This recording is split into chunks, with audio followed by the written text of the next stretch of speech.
And joining me now in our studio in Ottawa is somebody that disagrees with the idea that there is a Club Fed out there. Howard Sapers is the Correctional Investigator of Canada and a man who, in some ways, you're the ombudsman of sorts for the prison system, correct? That's right, yeah. Is there a misconception? I mean, I think that if the reputation's there, it's partly earned through Corrections Canada, through places like Ferndale. I know that's one place that has a golf course, and the guy running it at the time defended the idea of a golf course, said he was looking at opening a driving range to operate commercially. People will say, well, that's the way they all are. May not be, but it's not as if we have third world conditions in our prisons. Look, you know, Club Fed is shorthand for, I guess, conditions of confinement and what some people might think are too plush. I've been in most of Canada's penitentiaries, many of the provincial and territorial jails. I have not found a plush place. I've been to Ferndale, and I've been to some of the other minimums. I've never met anybody that wants to spend more than an extra day in any of them. Prisons are noisy, chaotic, sometimes dangerous environments. They're not a place you'd want to go, even if they have a little 9-hole putting green, and I'm not even sure the one at Ferndale still exists. In fact, I'm pretty sure it doesn't.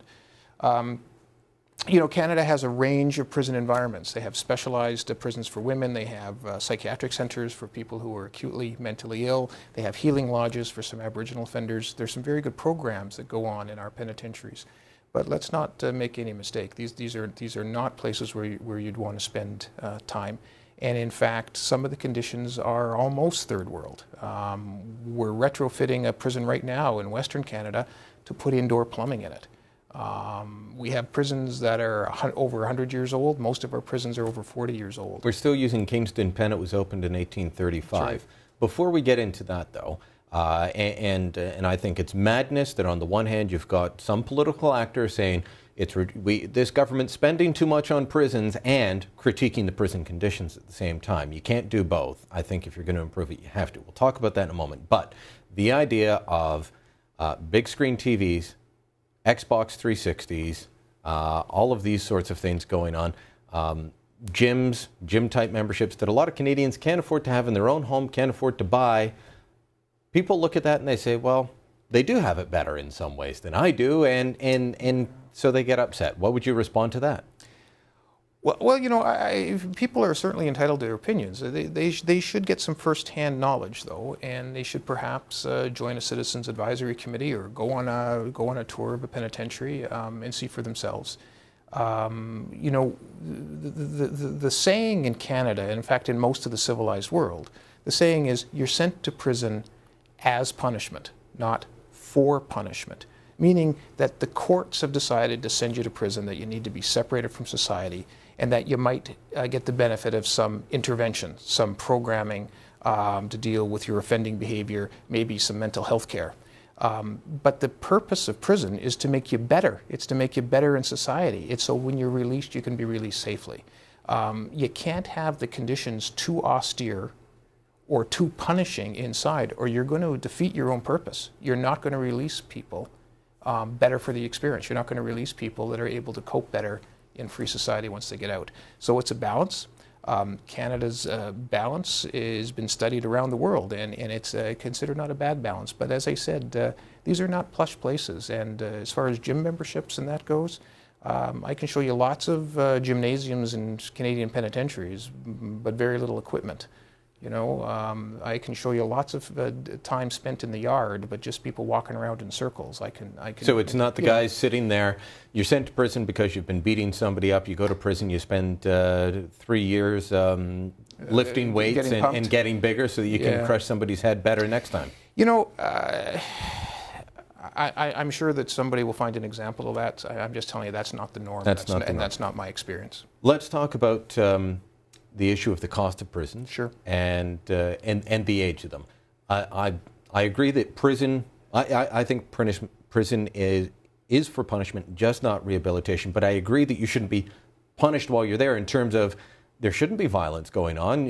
Prisoners, it shouldn't be so overcrowded that you've got guys knifing each other. I don't think it says anything positive about our prison system if we've got people killing each other behind bars.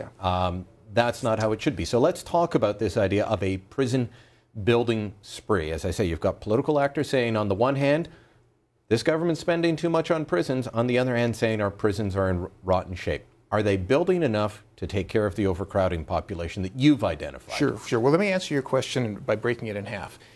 If we had no policy change, in other words, no criminal law change, no policy that captured more people or incarcerated them for longer. Or kept them longer with mandatory minimums. Right. And the like. So let's just say status quo, we would still have to invest in our prisons. They're still aging. Some of them are decrepit. It's known as rust out.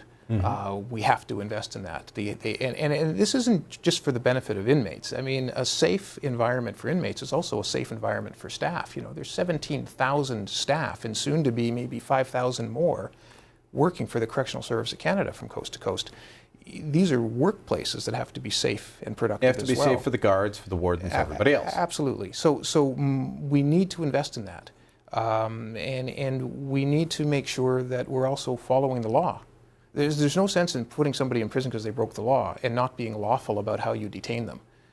So the rule of law applies to the way prisons are run and operated as well. So for example, the law requires the Correctional Service to provide health care. When you're in prison, you can't go down the street to your doctor or to the local hospital. The Correctional Service of Canada has to provide your health care and your dental care.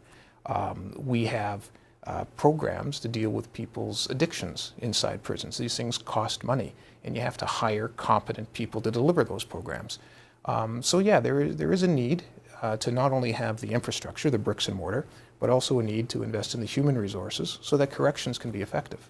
You mentioned addictions program. There was a push a little while ago, and I don't know if it went through. Maybe you could tell me, to have needle handouts in prisons. Yeah, there's no needle exchange in Canada. There's no needle exchange because there was that push, and I thought, if you're trying to get people to kick the habit in prison, giving them a clean needle so they can shoot up safely, surely isn't going to help that.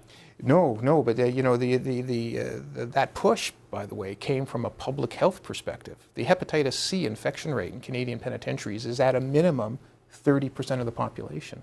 The HIV/AIDS infection rate inside prisons is about 10 times higher than it is in the larger community. So you have these infectious blood-borne diseases. People are getting ill in prison. So that was the motivation. Obviously, significant policy issue and lots of other elements of that debate, but it comes from a public health perspective. All right, and one that we'll debate another time. Howard Sapers, thank you. Okay.